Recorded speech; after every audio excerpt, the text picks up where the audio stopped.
मोदी जी ने तो आज तक गंगा ही साफ नहीं करवाई। राम तेरी गंगा मैली हो गई। पापियों के पाप धोते धोते रागिनी तिवारी से मैं पूछना चाहती हूँ, कितनी गंगा साफ की है? बताइए प्रधानमंत्री जी, कितनी गंगा साफ की है? रागिनी तिवारी को साफ किया है आपने? जो वो बोलती है किसानों को हम सड़कों से हटा देंगे 17 तारीख में, कहाँ गई रागिनी तिवारी? क्यों है उसमें हिम्मत कि रागिनी तिवारी हटा देगी हम लोगों को? यहाँ हमारे किसान भाइयों को हटा देगी, हमें हटा देगी रागिनी तिवारी? कंगना रनौत बोलती है कि 200 रुपए में महिलाएं लाई गई है। बताओ कितना खर्च करूं? मैं किसान की बेटी हूं, जितना कहते हो मैं यहाँ खर्च कर सकती हूँ। जिसने अपनी पत्नी ही नहीं बख्शी, कल उसने याचिका दायर की है, आनंदी बहन ने याचिका दायर की है कि मुझे गुजारा भत्ता चाहिए। क्या क्या नियम है महिला के, उसको वो गुजारा भत्ता तक नहीं देता, छोड़ के भाग गया। क्या यही धर्म होता है? लेकिन वो तो देश की खातिर थोड़ा परिवार, देश की खातिर क्या वो देश की नागरिक नहीं थी? क्या देश की महिला नहीं थी वो, जिसको छोड़कर भाग गया? अगर उसके घर में बेटी होती, उसकी बेटी को छोड़कर भाग जाए, फिर क्या करोगे? बताइए आप, उसकी बहन को छोड़कर भाग जाए क्या करेंगे? लेकिन योगी जी भी अपना पूरा जीवन दान कर चुके हैं जनता के लिए। आज मुख्यमंत्री हैं वो। योगी तो अपनी बहनों को ही छोड़कर भाग गया था।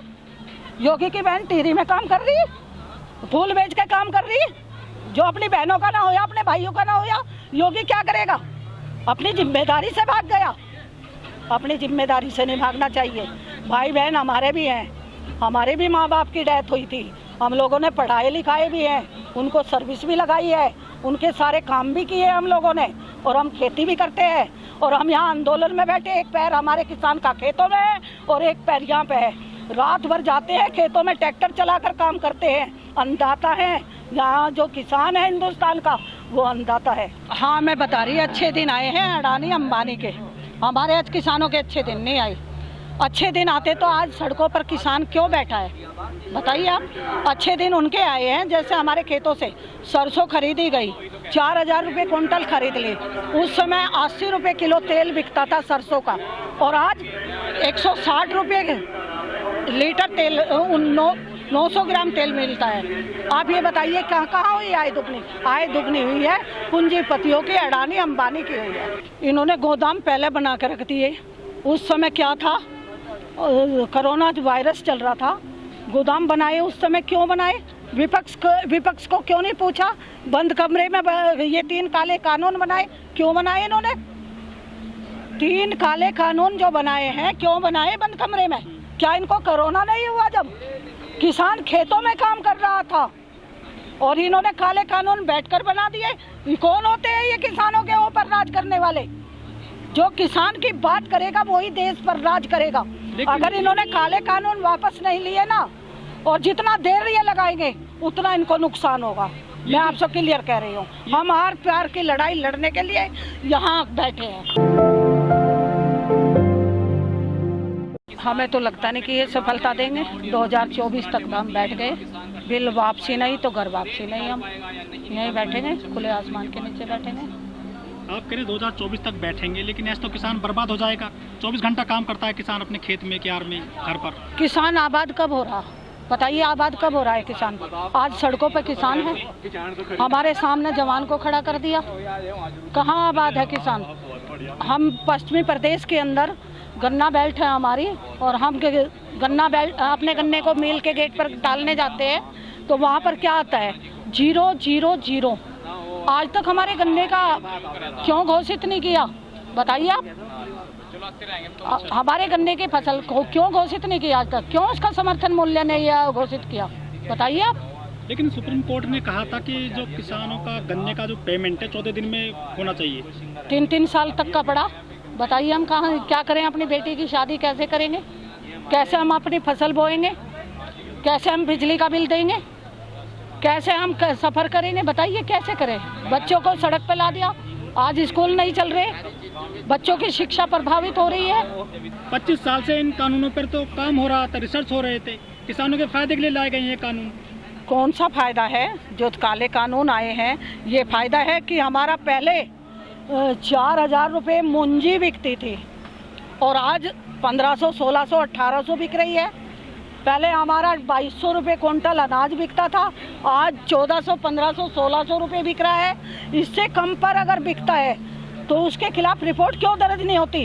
हम 325 रुपये अगर क्विंटल गन्ना लेता है मिल, तो 190 और 200 रुपये क्विंटल क्यों लेता है वो ये बताइए। तो उसके खिलाफ रिपोर्ट दर्ज क्यों नहीं होती? आय दुगनी हो रही, दुगनी पूंजीपतियों की आय दुगनी हो रही, हमारी तो किसानों की आय दुगनी नहीं है। इस कानून में एसडीएम कोर्ट जाने का रास्ता खुला तो है किसानों के लिए? हम सुप्रीम कोर्ट में जाएंगे। SDM court? एसडीएम कोर्ट क्या होती है? क्या करेगा वो? जजमेंट तो वहाँ भी होता है। तारीख पे तारीख, तारीख पे तारीख, इसके अलावा क्या होगा बताइए आप?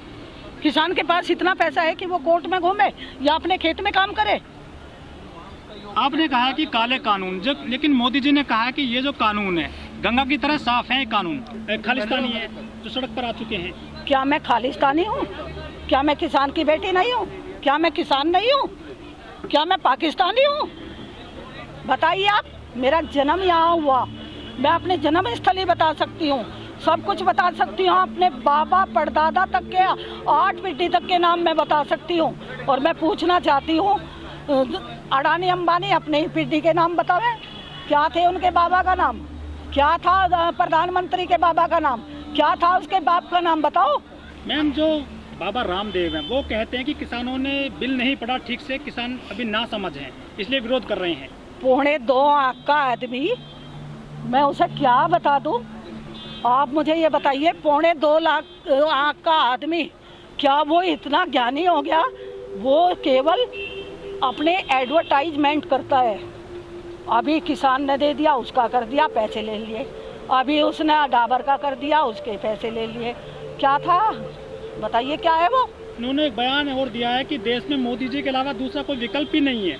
वो सुनो, वो सलवार पहन कर दिल्ली से भागा था, सूट सलवार पहनकर।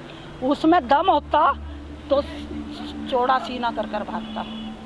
मैं मोदी जी और योगी जी से कहना चाहूँगी, मैं किसान की बेटी और किसान हूँ। मुझे भगा कर दिखाए, मैं सीने में गोली खाऊंगी लेकिन पीठ दबा कर नहीं भागूंगी, पीठ पे गोली नहीं खाऊंगी। देश की महिला हूँ, देश की किसान हूँ और किसान की बेटी हूँ, किसान की बहन हूँ, मैं पीछे नहीं हटूंगी। करीब 8 दौर की वार्ता हो चुकी है सरकार और किसानों के बीच में, कोई बात नहीं मानी गई है। किसानों की तारीख पे तारीख मिल रही है किसानों को बिना मुकदमे के ही। आप मुझे ये बताइए, ये तारीख पर तारीख कौन होते हैं देने वाले? जिन्होंने बंद कमरे में बिल बना दिया, किसानों से पूछा नहीं, विपक्ष से पूछा नहीं, कौन होते हैं ये बिल? किसानों के काले कानून बनाकर तैयार कर दिए, फुटपाथ पर लाने का काम किया किसानों को। आज का किसान पढ़ा लिखा किसान है, किसान जितना भी है, बिल वापसी नहीं तो घर वापसी नहीं। 2024 तक हम यहाँ बैठेंगे। जो बीजेपी के प्रवक्ता हैं संबित पात्रा, वो कहते हैं कि पूरा देश का किसान हमारे साथ है, ये मुट्ठी भर किसान है, कुछ दिन बाद चले जाएंगे। कैसे चले जाएंगे? संबित पात्रा आजा बता दे। मैं भी किसान की बेटी हूँ, तो मुझे बुला कर दिखा दे। 10 करोड़ 20 करोड़, 1 खरब 10 खरब 10 नील, मुझे खरीद कर दिखाए ना। तेरे में अगर दम है तो खरीद कर दिखाए। जो असली किसान है ना, वो नहीं बिकेगा ना जाएगा। अब जब चुनाव आएंगे तो ये मुद्दे ध्यान में देंगे आप लोग वोट देने के टाइम पे? वोट देने के टाइम क्यों नहीं देंगे? अभी तो यहाँ वोट का कोई वो नहीं है सिलसिला। अभी यहाँ किसान की लड़ाई है, 3 काले कानून वापस की लड़ाई है, हमारे किसानों की इज्जत की लड़ाई है, मुच्छों की लड़ाई है। हम पीछे हटने वाले नहीं। लेकिन मैम, जो मोदी सरकार है, मोदी सरकार जितने भी कानून लाई है, चाहे नोटबंदी हो, जीएसटी हो, 370 हो, 35 हो, 3 तलाक हो और ये किसान कानून हो, कोई भी वापस नहीं लिया उन्होंने। मुझे आप ये बताइए, नोटबंदी से क्या आपको फायदा हुआ है? देश के किसानों को फायदा हुआ क्या? या देश की महिलाओं को फायदा हुआ क्या? या देश के युवाओं को फायदा हुआ क्या? नोटबंदी से किसको फायदा हुआ है? विदेश को फायदा हुआ है। 24 घंटे के लिए एटीएम बंद करके सारा पैसा निकाल कर वो अमेरिका में बैठा था बंद कमरे में, और वहाँ पर पूछा गया क्या लेकर आए हैं। रात के 1 बजे मैंने न्यूज़ देखी थी, और उसमें कहा जो लाया मैं इसमें अटैची के अंदर बंद करके लाया हूँ। आप ये बताइए, मेरे बॉर्डर पर आज सरहद पर किसान बैठा है, सरहद पर जवान लड़ता है, उसके लिए क्या काम किया है जो सीने पे गोली खाते हैं? क्यों नहीं बनाते उनके लिए जो सीने पे गोली ना लगे? ऐसा क्यों नहीं बनाते? इतने करोड़ों रुपए की गाड़ी लेकर आया वो विदेश से, क्या वही है देश के अंदर? कोई और किसान नहीं है क्या? जवान नहीं है क्या? युवा नहीं है? बताइए मुझे। मैम आपने तो सारी खामी बताई है सरकार की, लेकिन ये सरकार तो जीतती चली जाती है राज्यों में। सुनो 15 लाख की जो आपने बात कही थी, 15 लाख रुपए मुझे आप ये बताइए किस किसान के खाते में आए, किस युवा के खाते में आए? लेकिन युवा तो कहता है हर हर मोदी घर घर मोदी, कहते हैं देश मजबूत हाथों में। 15 लाख रुपए स्मृति ईरानी के खाते में आए हैं, उसके नुमाइंदों के खाते में आए हैं, उसके कार्यकर्ताओं के खाते में आए हैं। हमारे यहाँ 15 लाख किसी किसान भाई के खाते में आए हो तो मैं मुंदे गड़े पानी भर दूँ मुंदे गड़े पानी। अगर कोई किसान मुझे खड़ा होकर बता दे कि 15 लाख रुपए किसी के खाते में आए। इन्होंने 6 हजार रुपये एक साल के लिए बोला है कि 6 हजार रुपये। 2,000 रुपये में क्या होता है? 13 रुपये एक आदमी के हिस्से में आते हैं, जिसके यहाँ पर 6 आदमी हैं, 7 आदमी हैं, 13 रुपये। क्या मजाक कर रहा है ये किसानों के साथ? क्या सोच हो गई? कहता था मैं देश नहीं बिकने दूंगा, रेल बेच दी इसने, सब बिजली बेचने जा रहा, इसने गोदाम बेच दिए, किसानों को बेचने की बात कर रहा है। किसान आज सड़क पे क्यों बैठा है बताइए? जो बीजेपी की सांसद हैं हेमा मालिनी, जो चुनाव होते हैं तो वो अपनी फोटो खिंचवाते हैं गेहूं काटते वक्त, लेकिन अब वो कहीं किसानों के लिए 2 शब्द नहीं बोल रही हैं। वो तो उल्टा उन्होंने वीडियो जारी किया है कि किसान जो है ना समझे अपने घर चले जाएं। वो हेमा मालिनी से मैं कहना चाहूँगी, वो जाट जाति में आ गई, किसान की जाति में आ गई, शादी कर ली उसने धर्मेंद्र जी से। वो किसान महिला नहीं है। वो मेरे साथ गेहूँ काट के दिखाए, मेरे साथ गन्ना छील कर दिखाए, मेरे साथ ही गन्ना बो कर दिखाए, तो मैं उसे मानती हूँ कि हाँ वो किसान है। फोटो खिंचवाने से किसान नहीं बनता, किसान फावड़े बजाने तब बने, ऐसा नहीं किसान बनता कि किसान बन गया। 26 जनवरी को जाएंगी आप? हाँ जी, परेड में शामिल होंगी 26 जनवरी को? हाँ, ट्रैक्टर चला कर लाऊंगी, 50 ट्रैक्टर तैयार किए हैं, बिल्कुल सबसे आगे आऊंगी, चला कर लाऊंगी। लेकिन सुप्रीम कोर्ट तो कह रहा है कि महिला को घर चले जाना चाहिए, उनका कोई काम नहीं है। क्यों? महिला का 33% आरक्षण क्यों दिया? कहते हैं बराबर की हकदार है। आज महिला हवाई जहाज चला रही, रेल चला रही, गाड़ी चला रही, बस चला रही, ऑटो चला रही। किसान के 80% महिला खेतों में काम करती है। क्यों नहीं ट्रैक्टर चलाएंगे जब हम खेतों में चलाते हैं? हमें क्यों नहीं परेड में शामिल होने दिया जाएगा? परेड में शामिल होंगे, हम भी देश के नागरिक हैं। क्यों नहीं होगा किसान? ऐसा कौन सा बैन लग गया जो किसान खेत में परेड में शामिल नहीं होगा? यहाँ पे क्यों नहीं होगा बताइए? क्यों नहीं होगा? हम परेड में शामिल होंगे हम, और ट्रैक्टर आएंगे दमखम के साथ आएंगे।